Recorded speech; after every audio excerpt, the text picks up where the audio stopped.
আমরা আমাদের যাত্রা শুরু করলাম।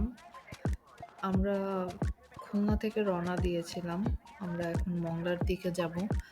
আমরা কিভাবে রিসোর্টে যাব এটা আসলে রিসোর্ট থেকে আমাদেরকে ইনস্ট্রাকশন দিয়ে দিয়েছিল। আপনারা যে রিসোর্টে যাবেন সেখানে ফোন দিয়ে বললেই ওরা বলে দিবে কোন দিক দিয়ে যাওয়াটা আপনাদের জন্য সুবিধা হবে। তো এই যে ব্রিজটা দেখতে পাচ্ছেন এটা খুলনার খুবই বিখ্যাত একটা ব্রিজ, রূপসা ব্রিজ। ব্রিজটা অনেক সুন্দর। নিচেই রূপসা নদী, এই যে আর ভাই দিচ্ছে। রূপসা নদীটাও অনেক সুন্দর।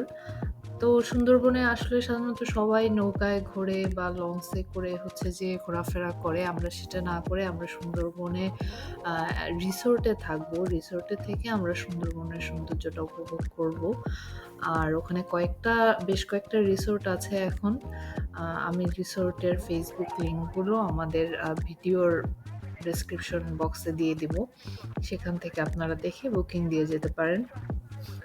আর এখন আমরা মংলার দিকে যাচ্ছি। সেখান থেকে আমরা একটা ঘাটে নামবো। ঘাটে নেমে আর কি যে একটা নৌকায় উঠলাম। নৌকায় করে আমরা নদী পার হব। এটা পশুর নদী। ওইদিন আকাশ মেঘলা ছিল। একটা ঝড়ের পূর্বাভাস ছিল। নদীতে অনেক ঢেউ দেখতে পাচ্ছেন। নদী বেশ উত্তাল ছিল। ওই দূরে অনেকগুলো জাহাজ ছিল। দূরে আমাদের ফেরিও ছিল। ফেরিটা আসলে আসতে দেরি হচ্ছিল জন্যই আমরা আ নৌকায় করে নদী পার হলাম। এখানে আসলে নদীর ওপারটায় গাড়ি নিয়ে যাওয়ার কোনো ব্যবস্থা নেই। তবে আপনারা চাইলে বাইক নিয়ে মানে বাইকটা নৌকায় নিয়ে বা ফেরিতে করে আপনারা পার হয়ে দেন বাইক নিয়ে আপনারা রিসোর্টে যেতে পারবেন ইজিলি। আর আমাদের জন্য রিসোর্ট থেকে একটা অটো পাঠানো হয়েছিল। এই যে আমরা ফেরিটাতে একটু ঘুরছি। এখানে এই যে একটা বাইকও আছে, দেখতে পাচ্ছেন। আমরা অটোতে চড়ে এখন রিসোর্টের দিকে রওনা দেব।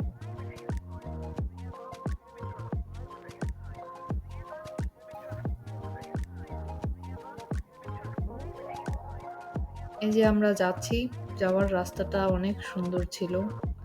এই চারপাশের ধানক্ষেত দেখে আমার মনে হচ্ছিল ওই গানটার কথা, যাচ্ছি চলে বহু দূরে যেন পৃথিবী ছেড়ে। আসলেই মনে হচ্ছিল যে পৃথিবী ছেড়ে চলে যাচ্ছি। চারপাশে সবুজ ধানক্ষেত, ধানক্ষেতের উপর দিয়ে যে বাতাস বয়ে যাচ্ছে, এটা আসলে একটা অসাধারণ সুন্দর দৃশ্য। আর এরকম আসলে প্রত্যন্ত গ্রাম বাংলাদেশে এখন আর দেখা যায় না। অনেক সুন্দর ছিল। এই তো আমরা চলে আসলাম রিসোর্টে। গোলপাতার বনের ভিতর দিয়ে আমরা রিসোর্টে ঢুকছি। আর রিসোর্টে একটা কাঠের সুন্দর একটা প্লেটের মধ্যে লেখা রিসোর্টের নাম, সুন্দরী ইকো রিসোর্ট। আর এ সাইডে একটা রুম আছে, এ সাইডে একটা বসার জায়গা আছে। আর এখানে হচ্ছে শুকনো গোলপাতা আর কাঠের দিয়েই হচ্ছে আসলে ঘরগুলো বানানো। স্ট্রাকচার গুলো অনেক সুন্দর, মানে সুন্দরবনের নিজস্ব উপাদান দিয়ে আর কি তৈরি।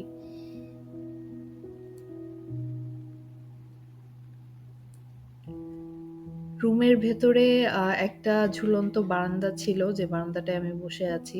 মোটা মোটা রশি দিয়ে বারান্দাটা বানানো। প্রথমে বসতে একটু ভয়ই লাগছিল। এ ধরনের ঝুলন্ত বারান্দা ইন্দোনেশিয়ার রিসোর্টগুলোতে দেখা যায়। সুন্দরবনের ভেতরে এই ব্যাপারটা এটা অনেক ভালো লাগছিল। ওই যে নদীর ওপারে দেখা যাচ্ছে সুন্দরবন, এপারেও সুন্দরবন, ওপারে আসলে গহীন সুন্দরবন। এই যে আকাশ এখনো মেঘ করে আছে। আর এখানে একটা গোলপাতার বন। গোলপাতাগুলো আসলে এত বড় হয় যে আমাদের রিসোর্টের যে দোতলার রুম সেটার হাইটও পার হয়ে যাচ্ছিল, গোলপাতাগুলো এত বড় হয়। আর আমাদের রিসোর্টের সবগুলো রুমই আপনারা দেখতে পাচ্ছেন গোলপাতার ছাউনি দিয়ে বানানো। আমাদের রুমটাও গোলপাতার ছাউনি দিয়ে বানানো। ভিতরে সব কাঠের ইন্টেরিয়র ডিজাইন অনেক সুন্দর করে কাজ করা। আর এদিকে আরেকটা হচ্ছে বারান্দা আছে এবং জানালা দরজাগুলো হচ্ছে সব কাচের হওয়াতে বাইরের পরিবেশটা খুব সুন্দর দেখা যায়। এই যে সেই কাঠের বারান্দাটা, এখানেও পেছনে একদম সুন্দর গোলপাতার বন, ঘন গোলপাতার বন। এখানে কিছু ছোট ছোট পুকুর ছিল এই বনের ভিতরে ভিতরে, এটাও দেখতে অনেক ভালো লাগে। এই যে এদিক থেকে বারান্দা থেকে আমাদের রুমের ভিতরটাও একটু দেখা যায়। আর এখানকার রুমগুলোতে আসলে কোনো সিলিং ফ্যান নেই, এমনি টেবিল ফ্যান আছে আর এসি আছে। এখানে আসলে ফ্যানের দরকারও হয় না। আমরা গরমের সময় গিয়েছিলাম, তারপরেও আসলে অনেক বাতাস ছিল, অনেক ঠান্ডা ছিল। এখানে একটা টুল আছে, আমি একটু পর টুলটা নিয়ে বসবো। বারান্দায় বসে আমি একটা গান ধরবো।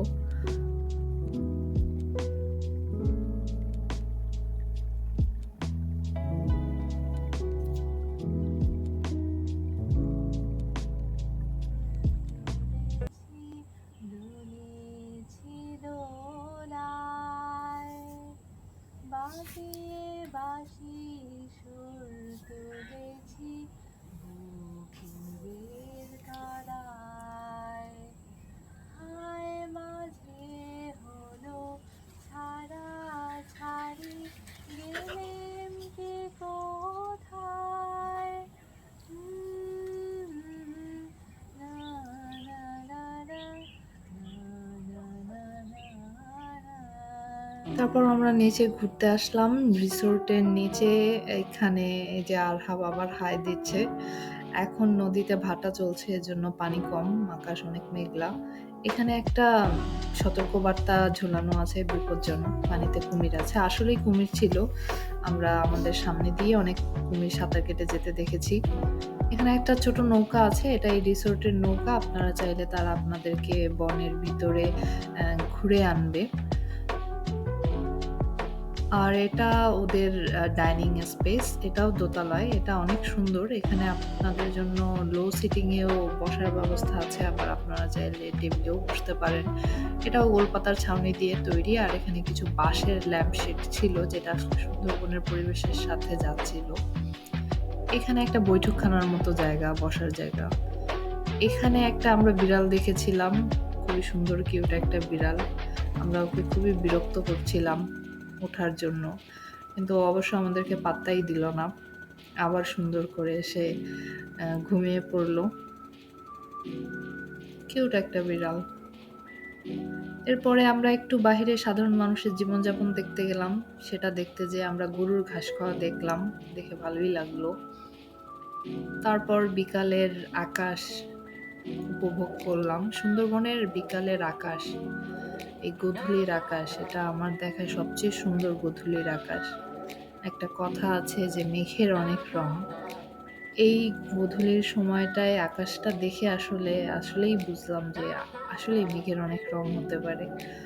আকাশে নীল রং, হলুদ রং, ধূসর রং, কালো রং, সাদা রং, সব ধরনের রঙের মিশ্রণ। এই মেঘের রংগুলো পানিতে প্রতিফলিত হচ্ছিল, তখন নদীর পানিটাও অনেক সুন্দর লাগছিল দেখতে।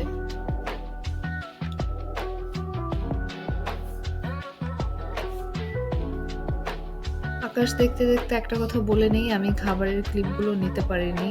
এদের খাবার অনেক ভালো ছিল। খাবারের ক্লিপগুলো যেহেতু নিতে পারিনি, সেহেতু খাবারের কিছু তোলা ছবি এগুলো আমি পরে অ্যাড করে দিব।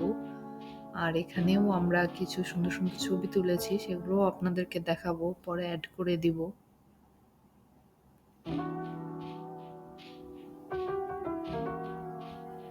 এটা রাতের বেলা ওদের ডাইনিং স্পেস।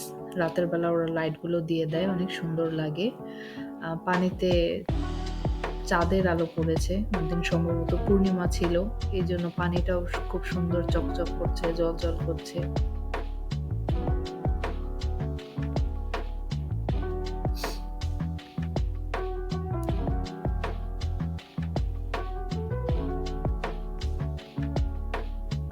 রাতের সুন্দরবন অনেক সুন্দর, যেটা আসলে ক্যামেরায় দেখানো সম্ভব না।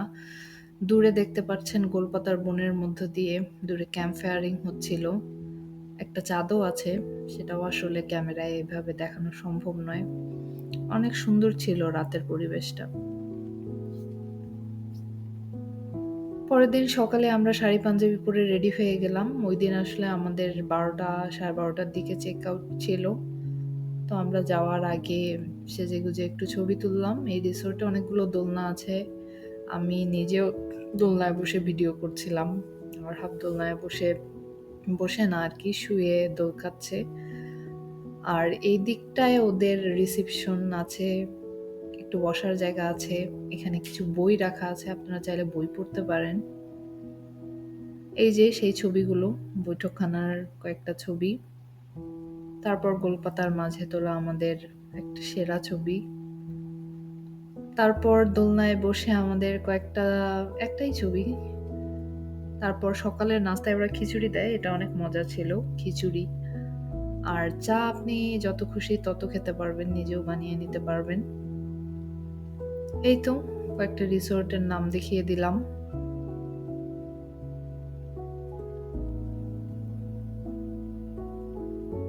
সুন্দরবন বেঁচে থাকুক, যেখানে সেখানে ময়লা আবর্জনা ফেলা থেকে বিরত থাকুন।